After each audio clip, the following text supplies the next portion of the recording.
드리겠습니다. 63장 찬송.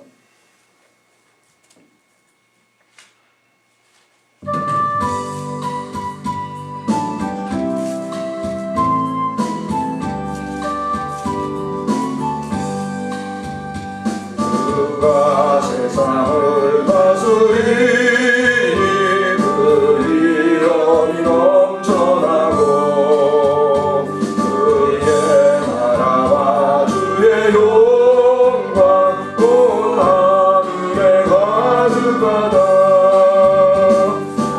능한 나귀의 우리가 멸망케 하시는 주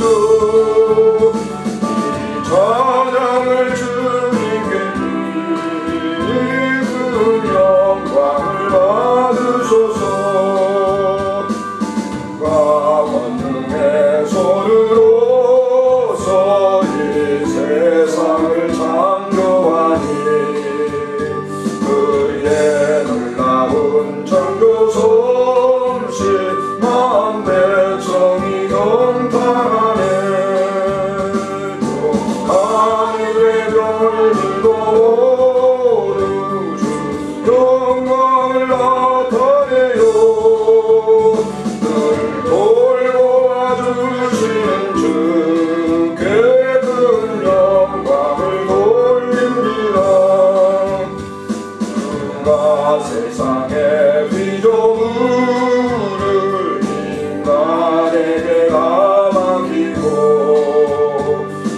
순종하라는 말씀으로 그 권위를 주셨도다.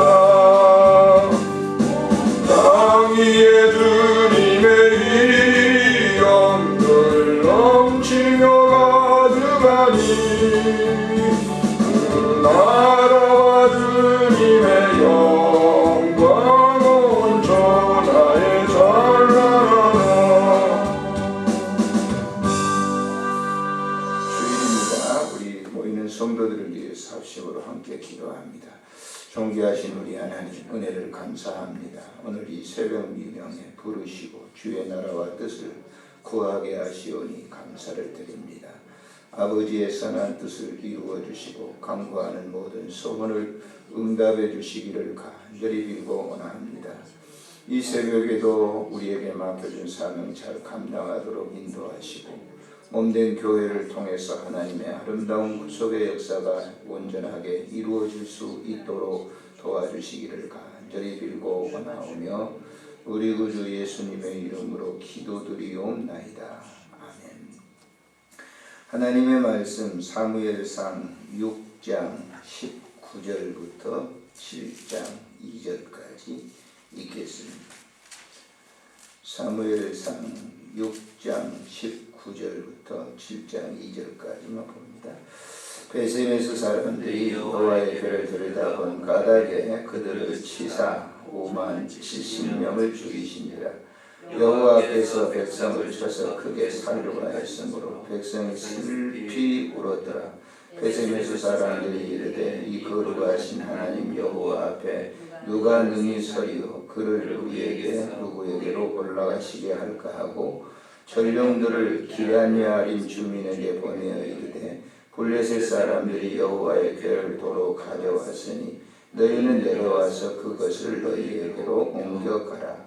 기럇야림 사람들이 와서 여호와의 궤를 옮겨 산에 사는 아비나답의 집에 들여놓고 그의 아들 엘리야사를 거룩하게 구별하여 여호와의 궤를 지키게 하였더니 궤가 기럇야림에 들어간 날부터 20년 동안 오래 있은지라. 이스라엘 온 족속이 여호와를 사모하니라. 아멘. 사람들에게 필요한 도구가 있었을 때 합당한 사람들에게 쓰여질 때 합당한 그것에 그 도구를 합당하게 쓸 수 있는 사람들에게 쥐어질 때는 그 도구가 굉장히 유익을 주죠. 사람들에게 행복을 줄 수도 있죠. 그러나 합당치 못한 사람들에게 그 도구가 들어갈 때는 오히려 그 도구 때문에 큰 재화를 당하는 그런 경우가 많이 있습니다. 그래서 그 도구를 합당한 사람이 사용해야 된다라고 하는 그런 교훈을 주고 있습니다. 사사시대를 우리가 쭉 보았지만은 여호와의 궤라고 하는 말이 안 나오죠. 사무엘상을 딱 접어들면서 여호와의 궤가 등장합니다. 언제? 사무엘이 활동하던 그 시대부터라고 하는 거예요. 왜 여호와의 궤가 사사시대는 그렇게 없었는가? 그들은 찾지 않았어요. 그걸 찾았으면 될 텐데 여호수아 이후로부터는 그들이 여호와의 궤를 찾지 않았어요. 그런데 사무엘이 등장하면서 그가 성장해서 이제 제사장의 직무를 대행하는, 지도자의 직무를 대행하는 그 순간부터 이제 여호와의 궤가 등장하게 되는데, 물론 그 이전에 엘리의 두 아들도 있습니다. 실로에 당시에 성막이 있었는데 블레셋 사람들이 늘 이스라엘 사람들을 쳤어요. 그러니까 이 엘리 제사장 나이가 많고 그의 아들들이 이제 제사장 역할을 했죠. 지도자 역할을 했는데 블레셋 사람들과 전쟁을 하면서 이 엘리와 흠니와 비니아스는 이 여호와의 궤를 전쟁터에 가지고 가면 좋을 줄 알았어요. 그래서 전쟁터에 가지고 갔는데 4장에 잘 읽어보시면은 거기에서 죽습니다. 전쟁터에서. 여호와의 궤가 전쟁터에 가서는 안 됐었거든요. 죽고 난 다음에 여호와의 궤는 빼앗겼어요. 블레셋 사람들에게 빼앗겨가지고 블레셋 사람들은 이 여호와의 궤가 있으면 무슨 굉장히 요술을 부리는 그런 만능의 좋은 도구로 생각하고 자기들이 섬기는 다곤 신당에다가 그걸 함께 모셔놓는데 한번 보세요. 5장에 이렇게 보시면은 1절에 이하에 보면은 다곤 신전에 두었더니 그랬죠. 자, 3절에 한번 보실까요?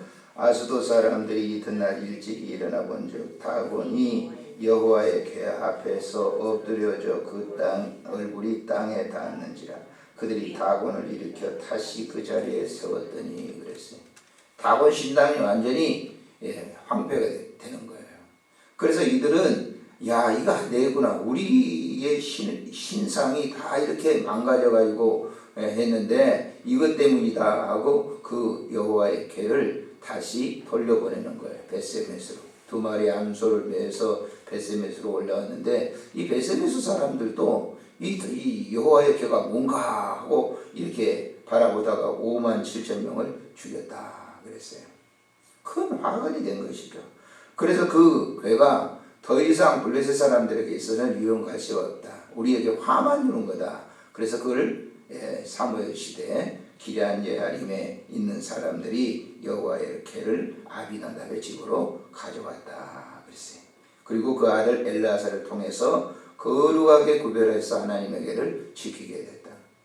그래서 그 궤를 가지고 사무엘은 하나님께 영광을 돌리는 거예요. 그 기사가 3절 이하에 쭉 나와 있어요. 그래서 미스바에 모여가지고 그들은 하나님의 궤를 중심으로 해서 제사를 드리고 하나님 앞에 제단을 쌓았는데 블레셋 사람들이 어떻게 되는가요? 한번 보세요. 7장에 보시면은 10절 한번 보실까요? 사무엘이 번제를 드릴 때에 블레셋 사람이 이스라엘과 싸우려고 가까이 오매 그날에 여호와께서 블레셋 사람들에게 구운 우레를 빨아요 그들을 어지럽게 하시니 그들이 이스라엘 앞에 뭐 했다고요? 패했다 그랬어요. 거기에 그래서 기념돌을 세워가지고 여호와 에베네셀이라 라고 하는 여호와께서 우리와 함께 도와주셨다. 하나님이 도와주셨다. 그래서 그 기념돌을 도움돌이라고 하는 것인데 에베네셀 돌을 세워가지고 이스라엘 백성들에게 계속 기념이 되도록 했다라고 하는 거예요. 자, 마무리하면서 한번 우리가 보세요. 여호와의 언약궤라고 하는 것은 꼭 필요한 사람에게 그 도구가 들려져야 돼요. 꼭 필요한 가정에 거의 필요한 거예요. 하나님을 믿는 가정에 필요한 것이지 저 불신자들이 성경 하나 갖다가 놓고 그 하나님의 궤를 갖다 놨다고 그래서 그 가정을 지켜주는 건 아니다. 자, 여호와의 언약궤는 뭡니까? 그 속에 뭐가 들어가 있어요? 만나가 들어가 있고 십계명이 들어가 있고 아론의 쌍난 지팡이가 들어가 있어요.